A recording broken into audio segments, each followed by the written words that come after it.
Ngayong vlog natin, samahan nyo kami mag-deliver ng FPJ type na OTJ sa norte, sa Tarlac. Hindi lahat ng tao ma-appreciate ang ganitong klase ng sasakyan dahil mahal daw, kaya magkokotse na lang daw sila. Pero madami pa din na nagpapabuild sa atin ng mga owner type jeep. Ano pa hinihintay nyo? Tara na! Time check nga, 4:20 kami umalis kanina sa Lipa. Ngayon ay 5:11 na at nandito nga tayo sa Startol at kakain nga muna tayo sa Jollibee. Bunga ng owner natin kanina is 80. Nga natin ngayon guys, ito ang ating Hilux. At syempre itong i-deliver natin na owner. Mamaya na lang natin siya guys videohan kasi masyado pang madilim. Kakain muna tayo.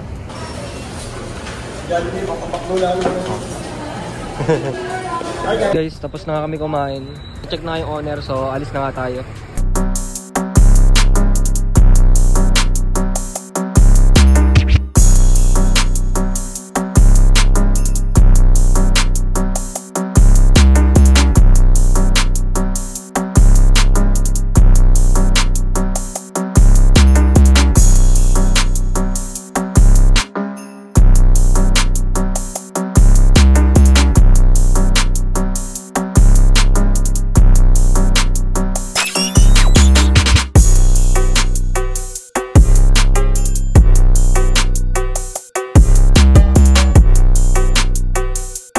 So yun nga guys, tumigil muna kami kasi nagka-problema yung owner. Kumakapit yung preno sa likod.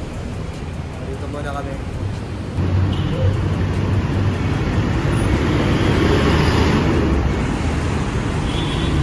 Mayroon talagang hindi inaasahan na pangyayari pagdating sa mga ganitong sitwasyon. Pero minor lang naman yung problema natin dahil kumakapit lang yung preno sa likod. Ito naman i-adjust lang, tas good to go na ulit tayo. Time check lang guys, 6:30 na lang umaga. So patapos na ayusin yung ating preno sa likod. Nagkaano lang, adjust lang. Yun lang naman yung ginawa dito. Kasi nga kumakapit yung preno sa likod. Guys, ibabalik na ulit. Guys, dito na kami dun sa bahay ng may-ari. Yan. Yan, so time check muna tayo guys. Kuya Mac, anong oras na? 7:31. Yan, 7:31. Umalis tayo kanina ay 4:20 no? Yan, mga ilang oras din yun. Guys, ito yung garahe ng may-ari. Ito yung owner natin.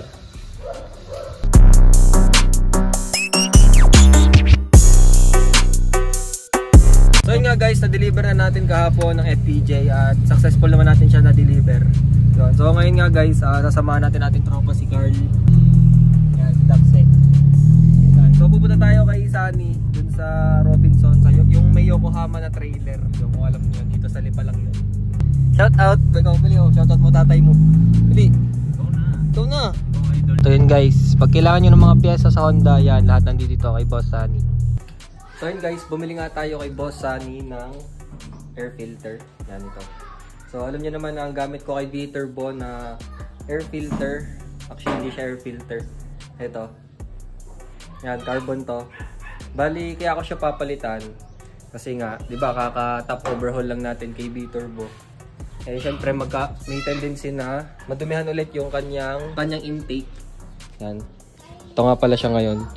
So, hindi ko muna ipapakita sa inyo kasi sa ibang vlog ko siya ipapakita. Ayan o. Konti lang. Pakita lang pala ng konti. Yun o. So, ano siya. Hood exit. Yan. Tapos ito nga ilalagay nga natin to dito. Yan. Para hindi pasukin ng mga gabok yung ating intake. Yan. Ito yung intake natin guys. Converted. Yan. Tapos ito nga pala yung ating head. Ay yung ating valve cover pala. Bali pinapinturahan natin siya. So sa next vlog ko ulit ipapakita yung pinaka video ko dito. At ayan nga. Naka-tape yung Toyota. Tapos tatanggalin natin. Yan. So dapat nga pala ngayon yung ating car show sa Tagaytay October 23. Kaso nga lang di ba nung isang araw nagkabagyo. Ayun nga, kita nyo ba yun? Ayun o. Doon nakapark si V-Turbo sadya. Ayun o. Halit yung ating yero. Yan. Tapos balita nga may paparating pambagyo na ambon na. Yan, dito siya nakapark. Ay nababasa. Yan, yung kotse namin nasa labas. Si V-Turbo lang yung nasa loob. So buti nga hindi natuloy yung ating car show kasi nga sobrang dami pang kulang nito. Ito ngayon nga lang ito napinturahan. Wala pa tayong gauge. Tapos yung ating upuan hindi pa pinturado ng ayos. Yun. So buti na nga lang na move. So meron pa tayong time para pagandahin pa si B-Turbo. So yung ating ang car show na move siya ng November 23. Yun, isang buwan na preparation ulit. Yan. Sige na nga, papakita ko na nga. Yun. Hindi ko matiis guys. Hindi ko matiis na hindi ko pakita sa inyo yung ating bagong ginawa dito. Dapat nga ipapakita ko yan sa iba pang vlog. Nung ginagawa tong ating headers. Yan. Pinalabas nga natin yung turbo. Tapos, yan. Dapat nga to nakatayo. Parang ang pangit niya tingnan. Kaya pinatagilid na lang natin. Ito, bibili pa tayo ng mga hose dito. Ayoko ng ganito. Tapos papabuli ulit natin. Tapos ito yung bago din dito. Bumili tayo ng side mirror. Yan. Ibang klaseng side mirror na to kaysa dun sa ginagamit natin dati. Yung dati kasi natin ginagamit na side mirror dito, mahuna. Mas matibay itong bago natin ngayon. Ayun nga guys, umuulan na naman. Yan, may paparating na naman na bagyo.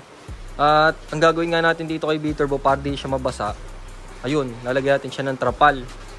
Ayan. So, syempre sa lahat nga ng nanonood dyan, yung mga subscribers natin, yung mga may OTJ din. Ayan. So, keep safe tayo guys sa bagyo. I-secure nyo na ang mga owner nyo. Syempre kayo din, mag-ingat din kayo guys. Ito nga pala guys, yung mga trophy natin, napabayaan na natin. Na-check natin kung nabasa yung loob.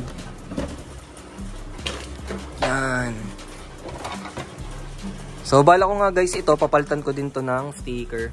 Pero syempre hindi ko yung dadayain. Kung ano nakalagay dito, yun pa rin ang ipapalagay ko na bago. Ang papalagay ko ditong stickers, yung kahit mabasa. Kasi sayang naman yung trophy natin, B2B din yan. At yun nga palang computer box ni Turbo, nakatanggal yan. Tinago ko muna sa loob ng bahay namin. Yan ito. Lalo na to guys, yung best of show natin. So, hindi naman to kay B-Turbo na mga trophy. Ito yung sa mga red top, yung dati nating mga pinang car show. Pero sa darating nga na car show, syempre, para naman magmukhang presentable yung ating owner doon, ilalagay ko itong mga trophy. Bale, naman inapalalunan ko din, kaso nga lang sa ibang owner nga lang. Pero okay lang, kumbaga parang design na rin sa ating car show. Meron tayong mga trophies. At nasali naman talaga tayo ng mga car show, diba? So, kita nyo naman sa iba kong mga vlogs na legit talaga na ito yung mga pinapalalunan natin, hindi naman tayo nandadaya. Yun nga, hindi na tuloy yung ating car show. So, mapaghandaan pa nga natin si B-Turbo. Siyempre gusto ko pa nag-car show tayo. Malupit pa rin tayo doon. Siyempre may dating pa rin yung ating owner. Yan. So, nagpagawa nga din pala ako guys ng mga sticker. Yan, ready na ako mamigay sana.